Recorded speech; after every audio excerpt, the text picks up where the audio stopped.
ਹੁੰਦਾ ਜੀ ਆਪਦੀ ਔਕਾਤ ਨਾਲੋਂ ਵੱਡਾ ਪੰਗਾ ਲੈਣਾ। ਇਹ ਵਿਚਾਰੇ ਨੇ ਪੰਗਾ ਤਾਂ ਲੈ ਲਿਆ, ਹੁਣ ਇਹਦੀ ਤਾਂ ਜਾਨਵਰ ਦੀ ਮਜਬੂਰੀ ਹੋਊਗੀ, ਖਾਣਾ ਤਾਂ ਹੀ ਹੁੰਦਾ, ਮਾਸਾਹਾਰੀ ਜੀਵ ਆ ਵਿਚਾਰੇ।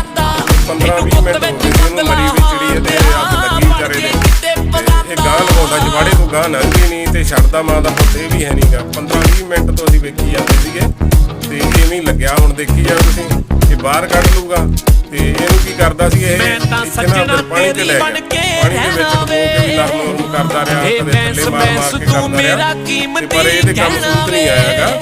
ਇੱਥੋਂ ਸਿੱਖਿਆ ਲੈਣੀ ਚਾਹੀਦੀ ਕਿ ਆਪਦੇ ਹਿਸਾਬ ਦਾ ਹੀ ਪੰਗਾ ਬੰਦੇ ਨੂੰ ਲੈਣਾ ਚਾਹੀਦਾ।